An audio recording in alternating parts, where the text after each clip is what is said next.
बहुत बड़ा व्रत है, तो उसको छोटा करने का भी तो तरीका शास्त्रों में कहा गया है। गुरुजी, हरतालिका तीज का व्रत इतना भारी होता है, करवा चौथ का व्रत इतना भारी होता है, तीज का व्रत इतना भारी होता है कि हम कुछ भी नहीं खाते, यहां तक कि मुख में जल भी आता है ना तो उसको भी हम निगल नहीं सकते।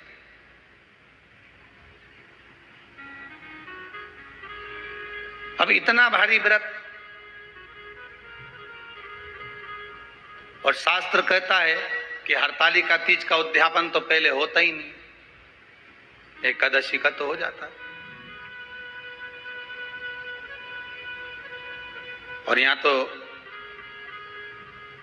हरतालिका तीज का, अब एकादशी का तो आप 26 एकादशी जब आपकी पूरी हो जाए, 3 वर्ष बाद अधिक मास आ जाए, 26 पूरी एकादशी का व्रत करो, तुम 11 पर करो, तुम्हारी मर्जी पड़े। 26 एकादशी पर जब व्रत करोगे तो ये आपके ऊपर है, 26 पर करो। पर हरतालिका तीज का जो व्रत है, इसका उद्यापन तो ना तो पहले होए और इसका उद्यापन ना 13 वर्ष के पहले होए।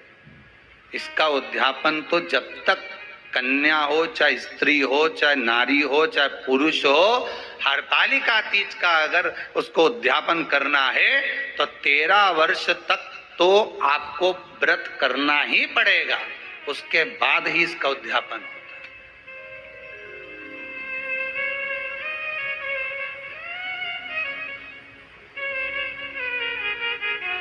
नहीं तो कहीं की माताएं तो बड़ी होशियार सोच के बैठी थी कि अब की साल उद्यापन कर, तो 13 वर्ष अगर आपके हो गए व्रत करते करते हरतालिका तीज का। हरतालिका तीज जानते हो ना?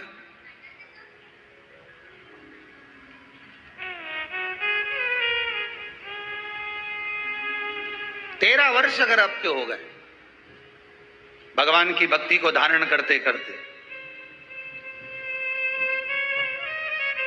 13 वर्ष अगर आपके हो गए हैं भगवत स्मरण करते करते, उसके बाद में आप बड़े प्रेम से, बड़े आनंद से आप व्रत का उद्यापन करो, कोई मना नहीं। पर यदि आप उद्यापन कर रहे हो और आपका मन है कि मुझे उद्यापन करना ही है, तो 13 वर्ष तक जिस भाव से आप भगवान का व्रत कर रहे हो, साधना कर रहे हो, स्मरण कर रहे हो, उसी भाव से आप उसको करें।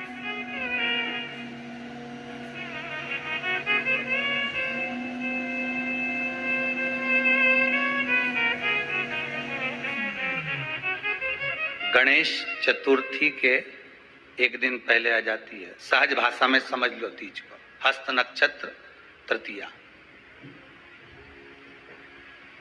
उसमें सबसे ज्यादा जरूरी है हरतालिका तीज का पूजन अगर आप कर रहे हो, और हरतालिका तीज का अगर आप स्मरण कर रहे हो, तो उसमें सबसे ज्यादा अगर कोई जरूरी है तो शंकर भगवान जहां विराजमान होते हैं उनके ऊपर उनकी 5 कन्याओं का होना जरूरी है। मतलब ऊपर फुलेरा बंधना जरूरी। फुलेरा का मतलब जानते हो?